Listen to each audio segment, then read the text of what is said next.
Aš esu Lukas iš Riedis LT ir šiandien noriu Jums pristatyti vieną lengviausių elektrinių dviračių rinkoje elegantiškai Ado Air 20S. Kaip jau minėjau, šis dviratis pasižymi lengvu savo svoriu. Tik 16 kg sveriantis elektrinis dviratis. 20 colių ratai nėra patys mažiausi rinkoje, todėl galėsite važiuoti ir per nelygius paviršius, miško keliukais, be abejo ir mieste. Šis dviratis išsiskiria tuo, kad jo baterija yra įmontuota į sėdynės vamzdį. Štai čia. Taip pat šis dviratis išsiskiria tuo, kad jis nebeturi metalinės grandinės, o yra toks diržas, kurio nereikia nei sutepinėti, nei per daug valyti. Šis naujasis Ado elektrinis dviratis yra dviejų versijų. Tai Air 20 yra be priekinių amortizatorių, Air 20S, kaip šis modelis, yra su priekiniais amortizatoriais. Labai gerai, kad Ado pasistengė ir įmontavo hidraulinius stabdžius, todėl jūsų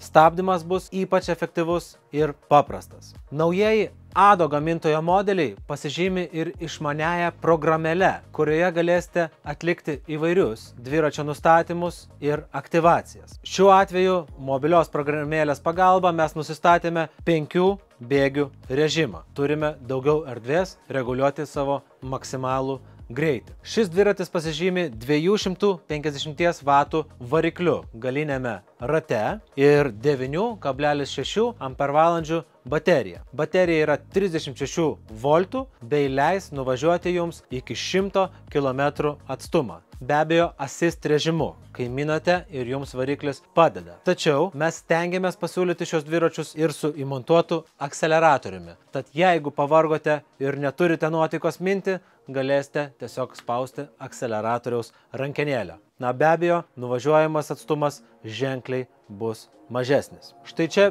prisijungiau prie Ado išmaniosios programėlės, galiu pavyzdžiui išjungti šviesas arba jas įjungti. Taip pat galiu nusistatyti maksimalų šio dviračio greitį. Šiuo atveju 35 km/h. Dabar parodysiu, kaip greitai ir patogiai šis elektrinis dviratis susilanksto.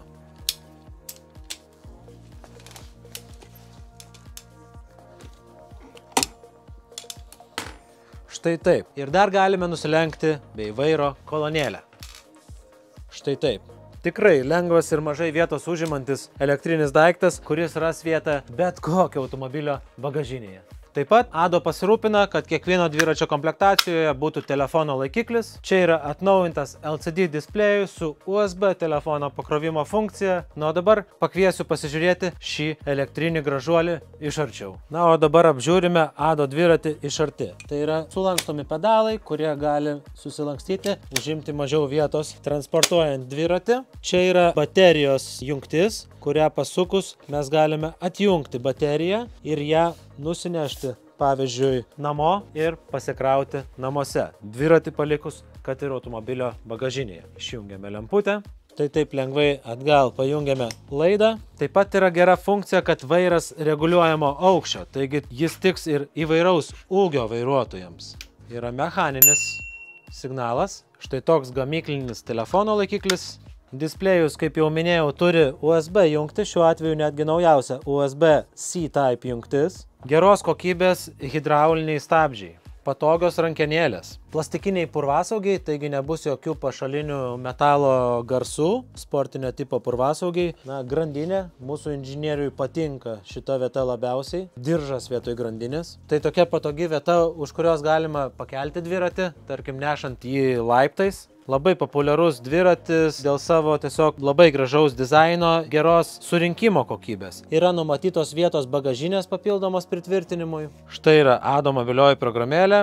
Prisijungėme, pasirinkome savo Ado Air dviratį, prisijungėme ir galime matyti, pavyzdžiui, dabar dviratis nevažiuoja iš vietos. Aš galiu nueiti į nustatymus ir yra vidiniai nustatymai, Engineering Mode. Čia yra tokia paslaptis, reikia spausti daug kartų, tuomet atsidaro vidiniai nustatymai. Ir mes galime pasidaryti, kad važiuotų dviratis iš vietos. Be abejo, čia galime nusistatyti įvairius pagalbos režimus, kiek padeda variklis minant ir panašiai. Taigi dabar jau dviračio ratas suksis iš vietos.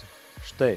ir išmaniajame displėjuje galite matyti tiek greičio, tiek nuvažiuoto atstumo, tiek Bluetooth prisijungimo statusus, stabdžio statusas yra ir panašiai. Taigi tikrai šauni ir išmani programėlė padės jums mėgautis šiuo lengvu elektriniu dviračiu. Na ne veltui, šis naujasis Ado gamintojo gražuolis iš karto tapo vienu populiariausių elektrinių dviračių. Na, o norinčius jį išbandyti, kviečiu atvykti į mūsų saloną Vilniuje, Kalvarijų gatvė 269. Riedis.lt. Tavo laisvė judėti. Riedis.lt. Tavo laisvė judėti. Kalvarijų gatvė 269. Vilnius.